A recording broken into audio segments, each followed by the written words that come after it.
सुधीर, ना काम करने की टेंशन, ना काम करने की फिक्र। माँ बाप ने बहुत पैसा छोड़ रखा है और सही बात यह है कि उन्हें काम करने कमाने खाने की थोड़ी कम आदत है और मेहनत भी नहीं होती। तो जो भी पैसा माँ बाप ने कमाया है उसे ही इस्तेमाल करके अपना जीवन हंसी खुशी निकाल रहा है। दूसरा रघु पढ़ा लिखा पर कोई नौकरी देने को तैयार नहीं। माँ बाप दोनों ही भगवान के प्यारे हो चुके हैं और ज़िंदगी से लड़ने के लिए छोड़ गए रघु को। इन दोनों की दोस्ती की भी अजीब कहानी है। इन दोनों की दोस्ती रेड लाइट पर हुई थी। जब एक बार सुधीर अपनी कार से रात को ज़्यादा पीकर रेड लाइट पर ही सो गया था, तब रघु ने उसे होश दिलाया, उठाया और उसी दिन से सुधीर जब भी उस लाइट से गुजरता रघु से मिलकर जाता था। ऐसा इनकी दोस्ती न जाने कब जान से प्यारी हो गई, पता ही नहीं चला। आप अपने दिमाग से एक सवाल और होंगे, ये रघु ज़्यादातर रेड लाइट पर ही क्यों मिलता? अरे भाई, ये भिखारी है जो और 4-5 लोगों के साथ मिलकर एक काम करता है और अपना और अपने साथियों का पेट भरता है। एक दिन सुधीर ने रघु से कहा, यार रघु, मैं बहुत दिनों से एक बात कहना चाह रहा हूँ, तुमसे सोचा आज कह दो।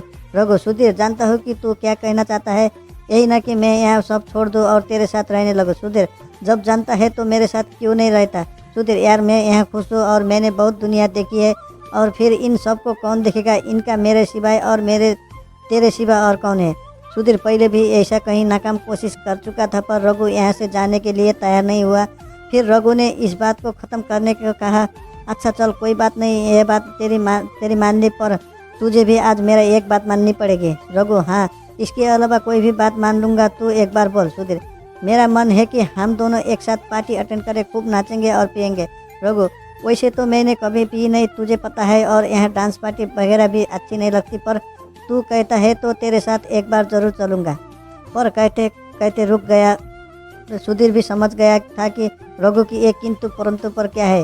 वो बहुत गरीब है और उसके पास ऐसे कपड़े भी नहीं है वो उसके पार्टी में जा सके। सुधीर, यार अब पर मत मार लगा, मुझे भी पता है तू क्या सोच रहा है, तू किसी बात की फिक्र मत कर, बाकी सब मुझ पर छोड़ दे।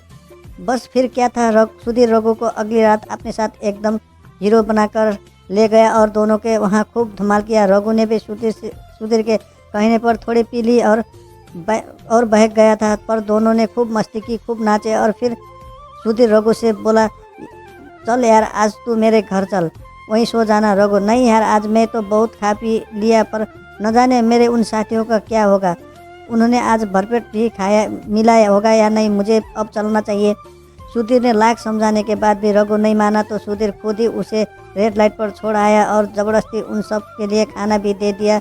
यहाँ रघु ने सुधीर की बात मान ली और सबको खाना बांट दिया। ऐसा ही कहानी आगे चलती रही और दोनों की दोस्ती गहरी होती गई।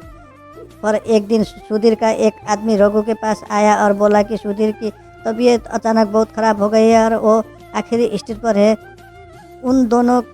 उसकी दोनों किडनी खराब हो गई। ज़्यादा शराब पीने से रघु अस्पताल पहुंचा तो पता चला कि उसकी जान बचाई जा सकती है और अगर किसी की किडनी उसकी किडनी से मिल जाए। रघु ने टेस्ट करने के बाद पता चला कि रघु की किडनी सुधीर की किडनी से मिल रही है और रघु सुधीर के लिए जीवन दान बन सकता है। डॉक्टर से बात करते रघु ने ऑपरेशन की डेट ले ली और सुधीर से मिलने उसके रूम पे गया।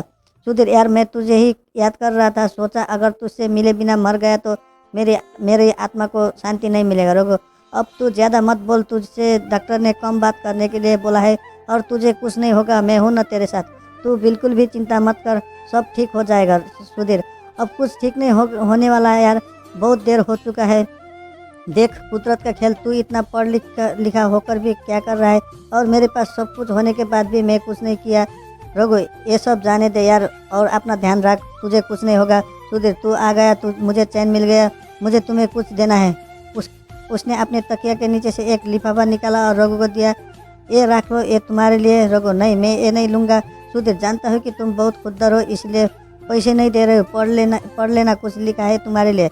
रघु, ठीक है, रख लेता हूँ, अब तुम आराम करो। ये सब कहकर रघु सुधीर को सुलाकर वहाँ से निकल जाता है। निकलते रघु को बहुत देर हो जाती है। उधर जाकर पता लगता है कि आज रेड लाइट पर रहे लोगों को पुलिस ने निकाल भगा है और आज उनके खाना भी नसीब नहीं हुआ। ये बात रघु को हिलाकर रख देती है और रघु सोच में पड़ जाता है कि अगर एक दिन में इन लोगों का ये हाल हुआ है तो अगर मैंने ऑपरेशन कराया तो ये सब कुछ तो भूखे ही मर जाएंगे।